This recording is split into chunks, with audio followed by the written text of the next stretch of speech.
बिस्मिल्लाहिर्रहमानिर्रहीम। मेरे अजीज़ दोस्तों, आप सबको नाग TV4 पर खुश आमदीद।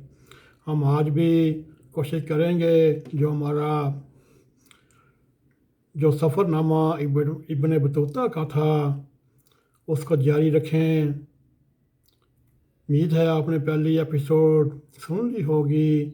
उसके तसलसल में हम ये मालूम करने की कोशिश करते हैं आज से 653 साल के माशरती हालात, माशरे के हालात, समाजी हालात इंडिया में और मौजूदा के सियासी, माशरती, समाजी, अखलाकी के हालात, उनमें क्या फ़र्क पड़ा है। मगर हमें ऐसे महसूस होता है इस इलाके या इस खिते को किसी बुज़ुर्ग की बद्दुआ है।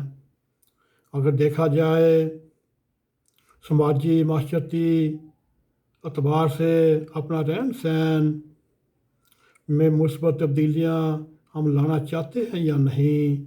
अगर कोई ऐसी ही बद्दुआ का असर है तो वो इस इलाके पर हम पर बहुत ज़्यादा हो रहा है। कहते हैं अगर किसी माशरे या समाज की मजमूई हालत का लगाना हो तो उसकी सड़कों पर रवान दवां ट्रैफिक का मुशाहिदा कर लें। अब आप खुद ही अंदाज़ा लगा लें हमारी समाजी, माशरती, सियासी, अखलाकी हालत किस सतह तक पहुँच चुकी है। आबादी के अतबार से हमारा मुल्क ऐसे ममालिक में होता है जहाँ दुनिया भर में सबसे ज़्यादा हादसात होते हैं। ये कैसी इंतहा है। हम अपनी जानों की परवाह है ना अपने आने वाली नस्लों के वक्त की परवाह है। हम अपने बच्चों को क्या सिखा रहे हैं। हम अपने बच्चों को झूठ बोलना, हर जायज़ और नाजायज़ तरीके से दौलत कमाना, जहाँ जी चाहे गाड़ी पार्क कर देना। अगर आपको कोई गलत बात से रोके तो आप उसके साथ झगड़ा शुरू कर दें। जिसके साथ कोई इख्तलाफ हो जाए तो उसे बुरे बुरे नामों से पुकारा, जगह जगह गंदगी फैलाना, फिर सफाई के ज़िम्मेदार अदारों को इल्ज़ाम ठहरना। मेरे भी दोस्तों, इस माशरे में चाहे वो 70 साल का सियासतदान हो, तन का सफ़ेद हो, मन का काला हो, और यूं हर तरफ झूठ का ऐसा दौर दौरा है जिसकी मिसाल हमें ढूंढने पर भी नहीं मिलती। अगर हम सियासी मैदान पर नज़र दौड़ाएं तो सुबह से लेकर शाम तक सियासतदान एक दूसरे की तलाशी में उनके कपड़े उतारने को हर वक्त तैयार रहते हैं। अगर बाज़ार जाएं, मार्केटें जाएं, चाहे वो ताजर हो चाहे वो ख़रीदार हो, एक दूसरे को बेवकूफ़ बनाने की कोशिश करते हैं। किसी तरह ये बेवकूफ़ बन जाए।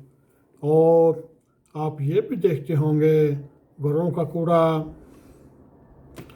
पूरे बेझिझक होकर गली कूचों में फेंका जाता है। जहाँ जगह जगह तजावज़ात हैं और नक्शे बिगाड़ दिए। यूँ महसूस होता है 653 साल के हालात और इस वक्त के हालात जिसके हाथ में ताकत और अख्तियार है, समझ लीजिए वो वक्त का फ़िरौन है। मेरे दोस्तों, फितरत का अपना एक निज़ाम है। जो इसकी पैरवी करेगा वही आगे बढ़ेगा। जो तरीके हमने अपना रखे हैं, क्या ये किसी तरह भी दुनिया में आगे बढ़ने की रास्ता मिल सकेगा। अगर हम कुछ और नहीं कर सकते, कम से कम अपनी माशरत, समाजियत और सियासी और अखलाकी हालात में बेहतरी ला सकते हैं। हमारा दीन तो हमें ये भी तालीम देता है अगर किसी से आपको मिलना हो आप खुश अखलाकी हंस कर बोलें। ये भी एक اللہ تعالیٰ نے حضرت محمد صلی اللہ علیہ وسلم کے ذریعے بتایا یہ بھی صدقہ ہے۔ جہاں ہم دیکھے جائیں یہاں تو کوشش کر کے بھی چہروں پر سنجیدگی کی صفائیت طاری رہتی ہے تاکہ دوسروں میں خوف پیدا ہو۔ ہمارا دین کہتا ہے راستے کھلے رکھو تاکہ گزرنے والوں کو کوئی تکلیف نہ ہو۔ اس حوالے سے بھی اگر ہم اپنے طرز عمل کا جائزہ لیں، اپنی سیاسی زندگی، معاشرتی زندگی، سماجیت کو سامنے رکھ کر جائزہ لیں تو خاموش رہنا ہی بہتر ہے۔ اور قرار دیا جاتا ہے صفائی نصف ایمان ہے۔ میرے عزیز دوستو، اگر ہم اپنے چاروں طرف کا جائزہ لیں تو محسوس ہوتا ہے ہمارا معاشرہ، چاہے وہ سیاسی ہو، چاہے وہ مذہبی ہو، چاہے وہ معاشرتی ہو، چاہے وہ سماجی ہو، نصف امان سے محروم ہے۔ کوئی ایک رونا ہو تو رویا جائے۔ یہاں تو نہ معاشرتی، نہ سماجی، نہ اخلاقی، نہ مذہبی، نہ سیاسی نظام کا کوئی نام ہی نہیں۔ اگر ہماری اس وقت معاشیت کمزور ہے وہ ایک علیحدہ معاملہ ہے۔ گندگی نہ پھیلانا، صفائی رکھنا یہ تو ہمارے بس میں ہے۔ مانا کہ یہاں غربت ہے لیکن مسکراتے ہوئے ملو تو چہرے کے تو کچھ حرج نہیں ہوتا۔ اگر معاشیت پر ہمارا کنٹرول نہیں تو ہم کم سے کم اپنی سیاسی، معاشرتی، مذہبی، سیاسی اور سماجی معاشرے کو بہتر بنا سکتے ہیں۔